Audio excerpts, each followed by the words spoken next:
Buenos días a cada una de las personas que estamos reunidas en este seminario. Quisiera comenzar que llegó a mis manos este documento, el que tengo aquí, titulado Ética y Fundamentos de Aplicación de la Comisión Nacional de Rescate de Valores. Este curso, si uno lo ve al inicio, empieza hablando de la filosofía y explicando lo que es la filosofía, y al final dice qué es esto, es lo que se cuestiona, la filosofía o aquello en general y en su último fundamento. Al leer esto pensé desarrollar mi exposición filosofando acerca de los términos del título. El título, hay dos temas muy importantes, lo que es el liderazgo, a quién lidero, cómo lo lidero, con qué finalidad lo lidero, y también el tema ético. Voy a tratar en primer lugar el de liderazgo y después brevemente voy a tratar porque está relacionado con liderazgo, voy a ir exponiendo. Y también voy a remitir a mi publicación que hice sobre la ética. Esta es la publicación que está en la revista de Ética Judicial. Está en la página web y la pueden ver si alguien tiene interés. Si quisiera iniciar con estos presupuestos. Los temas son muy amplios, yo me voy a dedicar a algo muy puntual del tema. Son temas que realmente es preferible darlos en taller más que en exposición magistral para que puedan darse la retroalimentación. Y espero depositar en cada persona que me escucha cuestionamientos para sí mismo y no propiamente respuestas. Presento, y lo van a ver en las diapositivas, citas textuales de Víctor Frank, en donde él utiliza la palabra hombre, pero no quise cambiarlo porque son citas textuales. Debe entenderse, por supuesto, como ser humano. Y también quiero decir que mi línea de pensamiento es el personalismo. Empezamos con el primero, que es liderazgo, y como dije, con preguntas. ¿A quién lidero? Si uno entra a internet y pregunta, o a veces habla con las personas, a veces se refieren trabajadores, ejecutores, empleados, incluso robots, autómatas, esclavos. Y cuando pone tipos de empleados, lo que le dicen son tóxicos, derrotistas, egoístas y puntos suspensivos, fiel, escalador, multitareas, alto, bajo, medianamente potenciales. ¿A quién lidero realmente? En primera instancia, y es lo único importante, lidero personas. Y la segunda pregunta sería, ¿quién soy yo? Que yo también soy persona. ¿Quién es una persona? Hay un principio que viene desde la antigüedad, que dice que el principio de la sabiduría es conócete a ti mismo. Y conócete en tu esencia, o sea, conócete como persona. Platón es quien lo da y lo difunde. Este concepto de persona, realmente no hay un concepto de persona, y por eso es muy importante clarificar ese concepto. Voy a dar algunos ejemplos y en eso va a consistir bastante parte de mi presentación. ¿Podemos buscar la respuesta en la filosofía? Por supuesto que sí. Este término de hombre influye en la psicología y influye en la educación y en todas las demás disciplinas. Pero la filosofía lo que me dice es lo que es el ser humano. La educación más bien lo que me dice es el ideal a donde debe tender el ser humano para llegar a su perfección o a ser mejor persona. Y la psicología me dice más bien la existencia personal vivida ya por cada uno de los seres humanos. ¿Existe, como decía, un solo concepto de persona? No. Para ejemplo, nada más me traje este, que es el que presenta un antropólogo filosófico, pedagogo también, José María Barrios. Él habla ahí de 3 líneas de conceptualización del ser humano. El Homo sapiens de Occidente, el Homo dinamicista, biologista y la antropología marxista. Aquí están Aristóteles, que es del primero, el dinamicista biologista, que es de Nietzsche, y también Darwin influye mucho. Está la antropología marxista, que va más en la línea de Karl Marx, pero ha tenido conceptualización, aportes de otras disciplinas. Y el filósofo Barrios se refiere a 4 de ellas.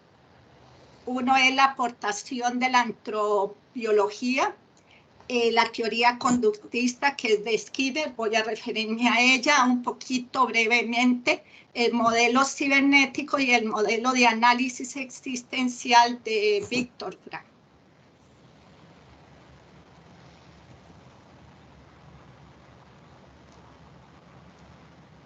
¿Da lo mismo un concepto que otro? No. Y lo voy a presentar a través de las implicaciones que ha tenido en la psicología.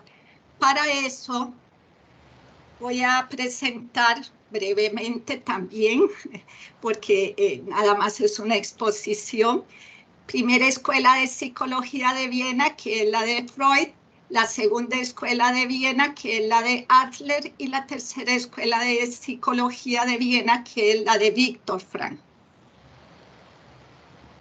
Viktor Frankl, más bien lo que habla, todas hemos oído seguramente del psicoanálisis freudiano, que está centrado su teoría en la motivación de la voluntad de placer. Se queda más en el nivel instintivo de la persona. Mientras que la segunda escuela adleriana centra su teoría más bien en la voluntad de poder. Uno de los sentimientos que surge en el ser humano es el sentimiento de inferioridad y hay que oponerse a ese con la voluntad de poder. Sube un peldaño más y llega al nivel psíquico. Las consecuencias de esto es generar una sociedad donde lo que impera es la voluntad de placer, voluntad de poder, voluntad de tener, satisfacer los placeres corporales o las necesidades para contrarrestar la inferioridad, el sentimiento de inferioridad. Y aparece la tercera escuela de psicoterapia de Viktor Frankl. Viktor Frankl se da cuenta que ni la voluntad de placer, ni la de poder, ni la de tener, responde a cuestionamientos existenciales del ser humano. Después de trabajar con muchas personas jóvenes que están viviendo las consecuencias de la Primera Guerra Mundial, funda la tercera escuela de psicología de Viena, en donde se refiere, y aquí aparece, la voluntad de sentir, la cual colabora exitosamente contra ese vacío existencial que se percibía era percibido por estos jóvenes ahí y que había aumentado cada vez más los suicidios. Frankl ve la necesidad de fundamentar la psicología en una filosofía y así formula la conceptualización fundamental de la logoterapia y el análisis existencial. Disculpen. Diciendo que el ser humano es un ser libre y responsable, o lo que es lo mismo, un ser consciente y responsable. Además, añade a esa conceptualización el concepto de relacionalidad. Todo ser humano es un ser en relación con otro ser humano.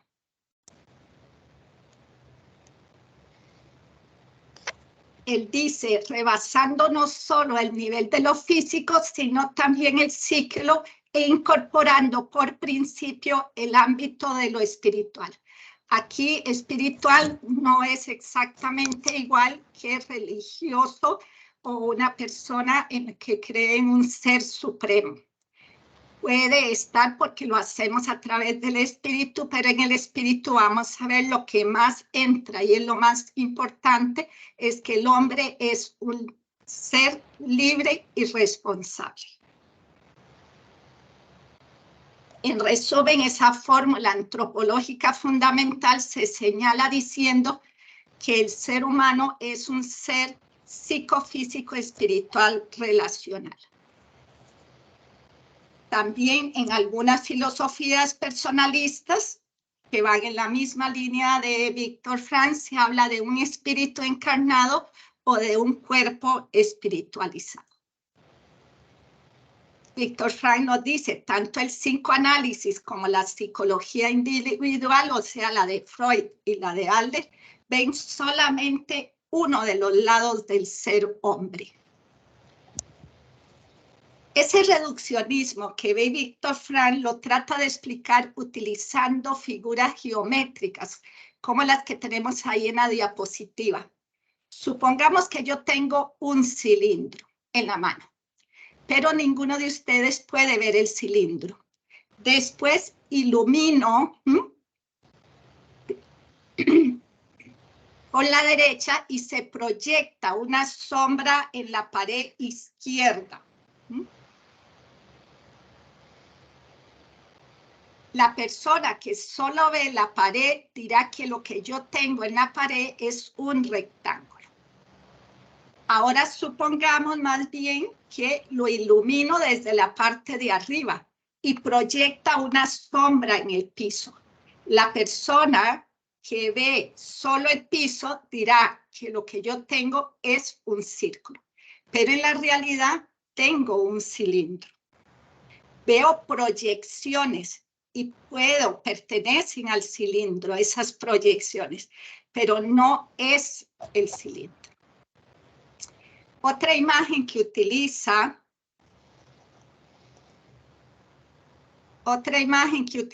Víctor Frank es esta otra, en la cual tengo un cilindro, tengo un cono y tengo una esfera, y los ilumino en la parte superior. Todos proyectarán un círculo y por lo tanto una persona que mirara solo los tres círculos diría que lo que tengo son círculos. O sea, todos figuras tan diferentes presentan y las puedo definir con una sola palabra, círculo. ¿Qué implicaciones tiene esto? En el primer caso tendríamos un reduccionismo, una despersonalización, si el cilindro fuera una persona. Mientras que en este otro segundo caso se cae fácilmente en la clasificación o la masificación. Todos son lo mismo. Dice Víctor Frank, con su tendencia a reificar, a cosificar y despersonalizar al hombre, el reduccionismo ayuda como cómplice al vacío existencial. Esos reduccionismos en que se ha caído y la sociedad lo ha vivido es el sociologismo, psicologismo y el biologismo. Pueden aparecer otros. Estos reduccionismos lo que han eliminado es la dimensión propiamente humana, donde radica la libertad y la responsabilidad del ser humano. dimensión que le permite al ser humano la creatividad, el autodistanciamiento, la autorreflexión, el descubrir sentido en la vida. Aparece entonces lo que se denomina vacío existencial, el sinsentido de la vida, del sufrimiento. Se duda sobre el sentido de la vida, se desespera de hallar algún sentido de la vida. Viene la frustración existencial. Estas preguntas a veces no tienen respuesta. ¿Quién soy yo? ¿Qué sentido tiene mi vida? ¿Qué es vivir? ¿Qué sentido tiene sufrir? Si a alguien de ustedes le interesa profundizar en este tema, puede ver pequeños videos que se encuentran en internet de entrevistas realizadas al mismo Víctor Frank. Esta situación no es lejana a nosotros. En varios medios de comunicación nos informan del dato de suicidio durante 2022. ¿Cuánto sufrimiento hay detrás de este dato numérico? No es un asunto de estadísticas, sino de rostros. Víctor Frank montó los centros de juventud en Viena y logró bajar los números de suicidios a 0 durante un año. ¿Cómo? Tratando a la persona como persona, no reduciéndola, no despersonalizándola, acompañándola para que enfrente el sufrimiento, no evitando el sufrimiento. El sufrimiento es imposible evitarlo, es parte de la vida. La triada trágica, la muerte, el sufrimiento, la culpa, es parte de nuestro existir. Veamos un caso concreto vivido por el mismo Víctor Frank, una señora que piensa en suicidarse, lo llama por teléfono a las 3 de la tarde, a las 3 de la madrugada. O sea, lo despierta, está en plena dormición y le dice eso, que va a suicidarse. Él comienza a desplegar todos los argumentos, dice, y le pide, después de esos argumentos y de hablar con ella, que por favor se espere y que mañana llegue a su consultorio a las 9 de la mañana. Ella llega al consultorio y lo primero que le dice es: estaría usted muy equivocado, doctor, si creyera que uno solo de los argumentos que me presentó anoche ha tenido el más mínimo efecto sobre mí. O sea, lo que él le había dicho no tenía ningún efecto. Pero después le aclara. Lo que realmente la convence es: arranco del suelo a este hombre y en lugar de enfadarse e increparme, me escucha pacientemente durante una buena media hora y trata de persuadirme. Y entonces pensé, si esto existe, o sea, una persona que se preocupa, que hace eso, que se dedica a mí, a atenderme, entonces quizás signifique que vale la pena darle una oportunidad a la vida, a seguir viviendo. En este caso, lo que había sucedido es que se había establecido una relación humana, una relación de persona a persona. Goethe dice, es muy breve el texto, pero muy profundo: si tomamos a los hombres tal y como son, los haremos peores de lo que son. En cambio, si los tratamos como si fuesen lo que debieran ser, los llevaremos allí donde tienen que ser llevados. Si yo tomo a una persona por tímido, nunca dejará de serlo, sino que más bien empeorará, se hará más tímido, por ejemplo. Si lo trato como una persona tímida que puede llegar a ser menos tímido, él llegará a serlo. Hay otras escuelas filosóficas, ya no vienesas, que las pongo aquí con unas flechas café. José Benigno Freire que es este libro, Aproximación a la Personalidad, presenta en su libro este cuadro y pone otras escuelas. Aquí tenemos la del conductismo de Skinner y Pavlov. Skinner escribió este libro titulado Walden 2 y le añade un subtítulo: Hacia una sociedad científicamente construida. Recomiendo su lectura para descubrir ahí la visión de ser humano y de educación que él tenía. Es una novela muy fácil de leer. Y si lo vemos como novela, muy bien. Él experimentó con animales y sus descubrimientos los proyectó a los seres humanos. Así aparece la fórmula del comportamiento humano, estímulo-respuesta. En Costa Rica estuvo presente y está presente todavía el conductismo, el cual, más que formar, entrena o amaestra. ¿Qué pasa con el conductismo? Se olvida de una dimensión del ser humano, la libertad, que conlleva responsabilidad. Bien, el estímulo es muy cierto, pero el hombre está ahí en la posibilidad, si le desarrollamos esas capacidades, pero las tiene, de deliberar, de pensar, de pedir consejo, decidir y dar una respuesta. No es exclusivamente a partir del estímulo que se da la respuesta automáticamente.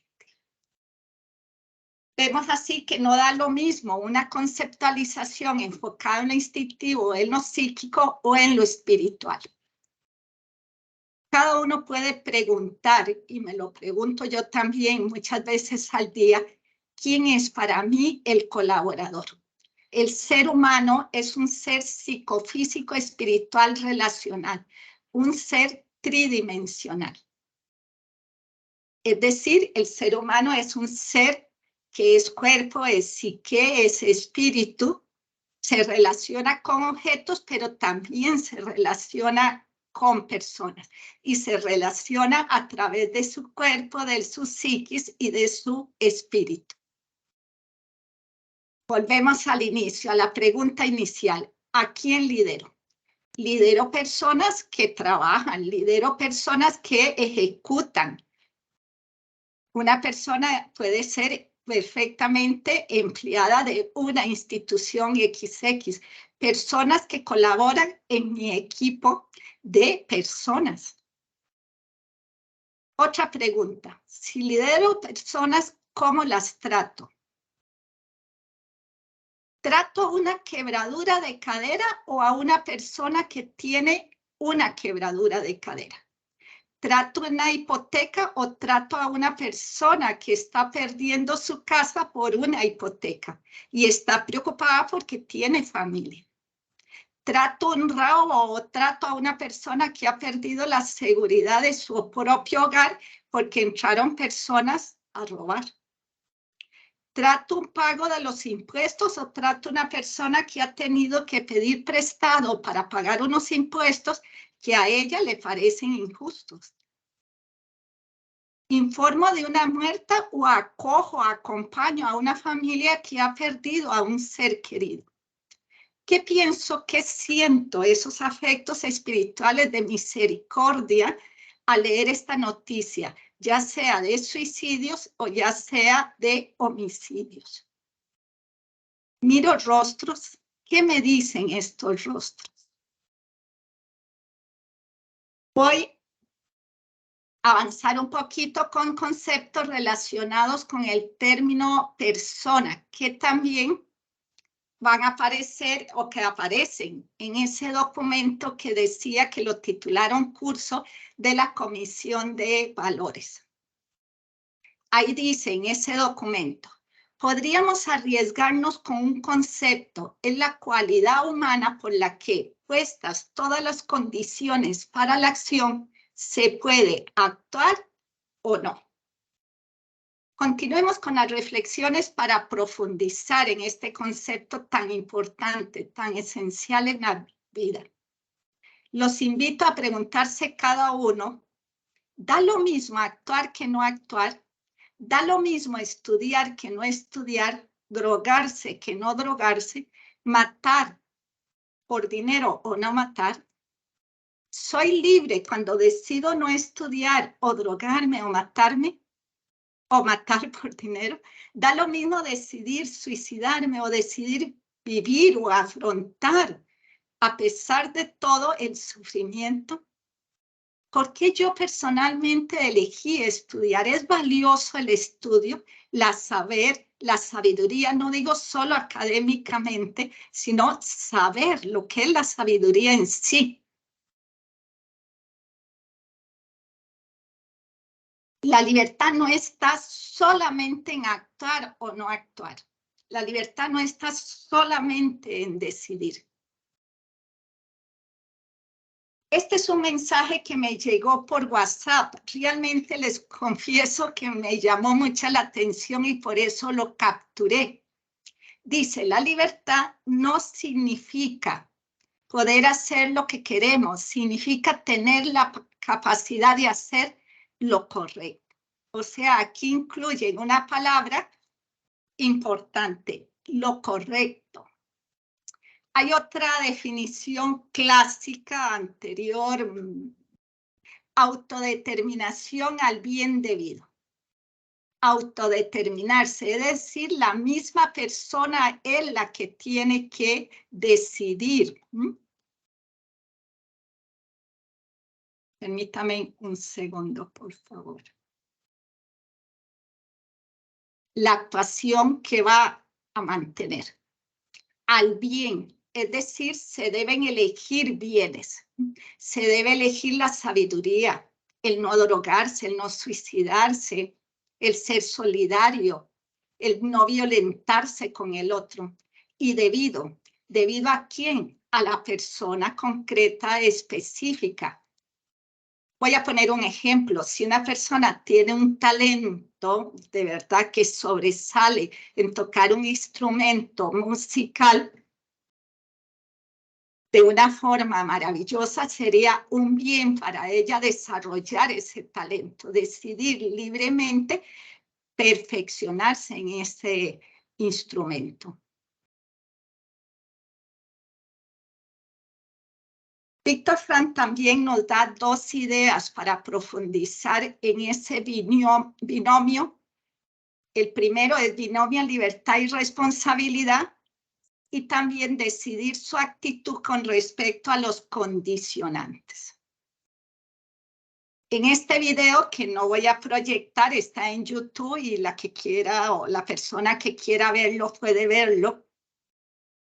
Si les digo que es mío, por lo menos la primera parte, presento estos tres conceptos al que se refiere Víctor Frank. Por supuesto, tiene que haber una elección ante muchas posibilidades que me presenta la vida. Ahora voy a dar un poco de ejemplo de eso. Después también voy a responsabilizarme de esa elección de una posibilidad. Van a haber muchas posibilidades, pero yo elijo una. Pero debo además también buscar la interpretación correcta para elegir la correcta. Según mis, disculpen.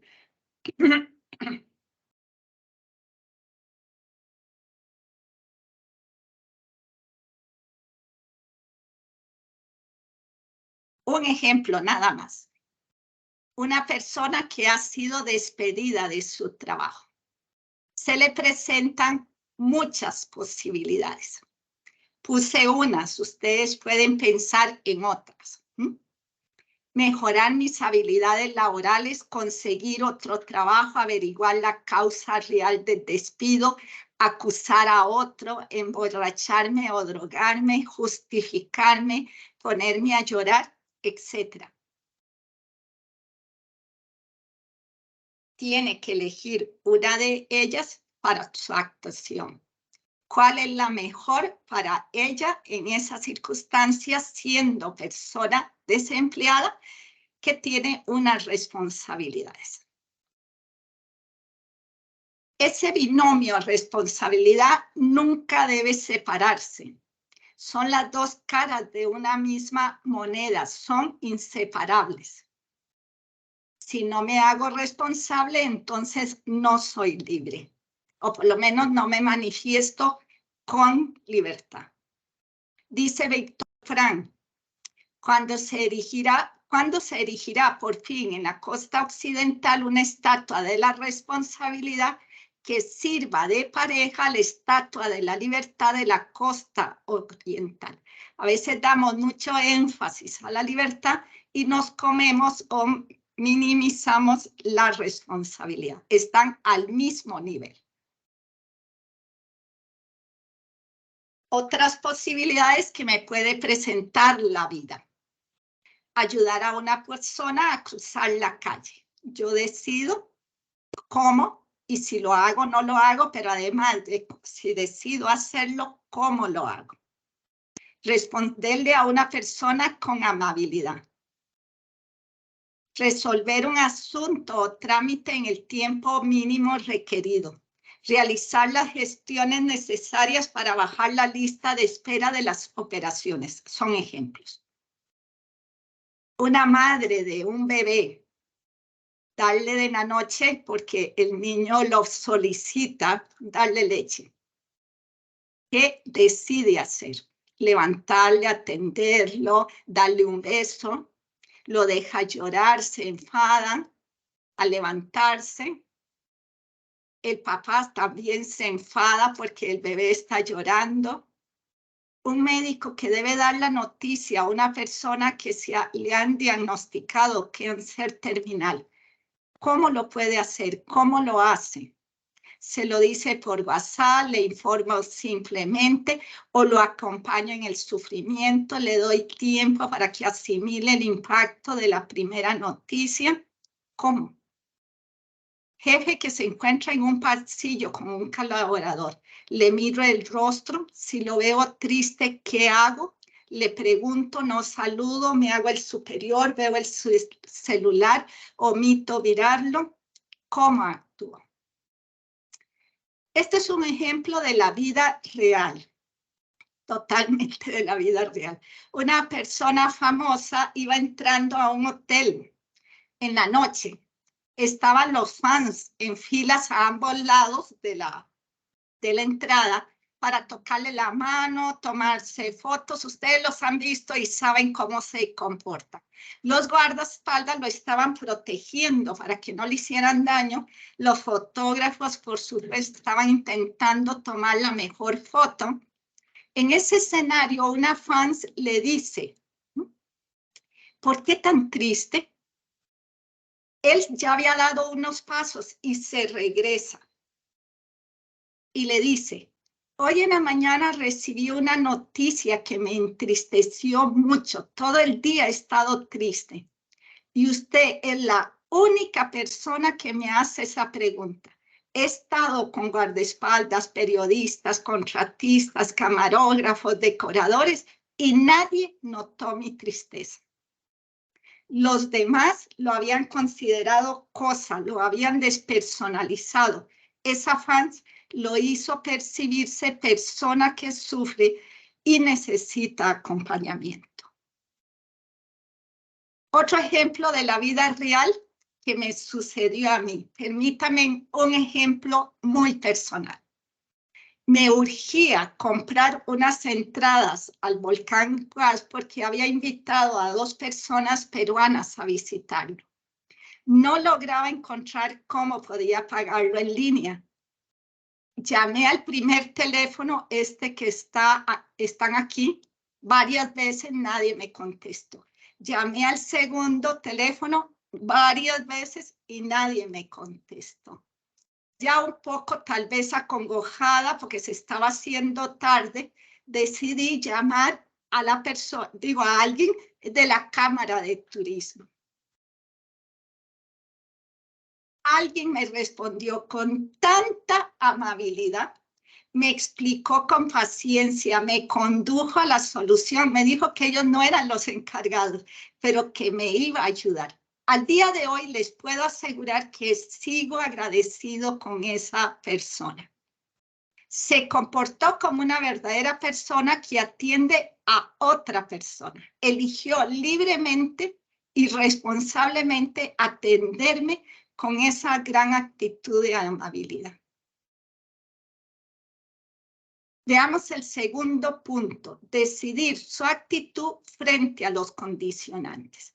¿Hay condicionantes? Por supuesto que sí. Víctor Frank pone uno a nivel biológico, psicológico, sociológico. Ordinariamente están en este ámbito. Los condicionamientos.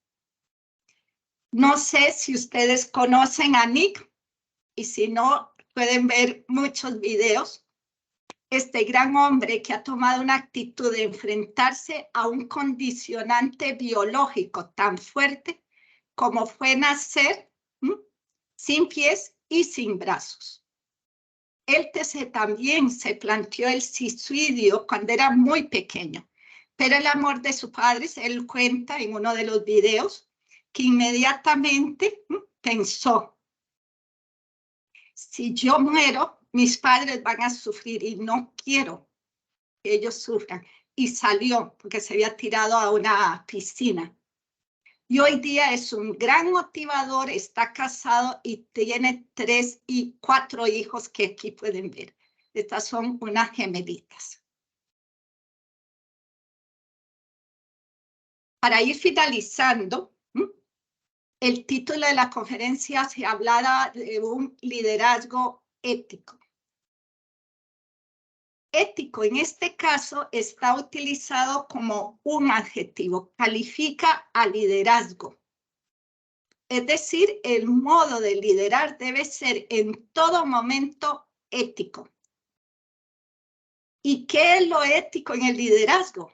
En primer lugar, tratar a la persona colaboradora como lo que es. ¿Y qué es? Persona. Cada una de estas personas conforman un equipo de personas. Persona, otra persona, se hace un equipo, pero no dejan de ser personas. En las todas tienen libertad, responsabilidad.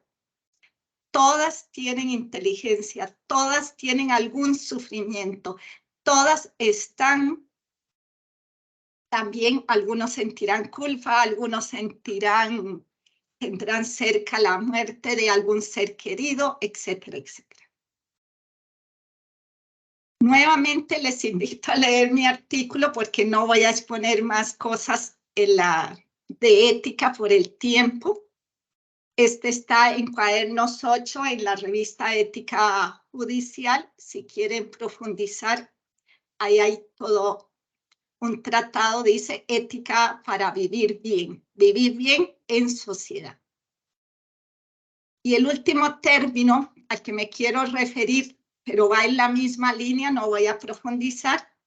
Liderazgo ético mediante el acompañamiento, ¿qué significaría? Tratar a una persona como persona, ya lo he dicho, no hay otro modo.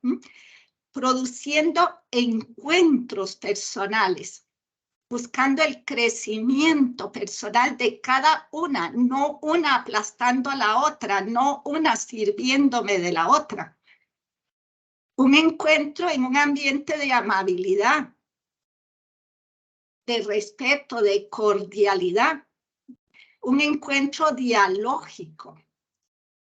Para eso es importante que el líder aprenda el arte de escuchar, que no es fácil. No es fácil, de verdad. Y desarrollar las destrezas dialógicas. No me refiero a ellas, pero las pueden también conseguir o en algún momento se las hago llegar si alguien tiene interés. Muchísimas gracias y si puedo, respondo preguntas y si no, los dos nos vamos a cuestionar.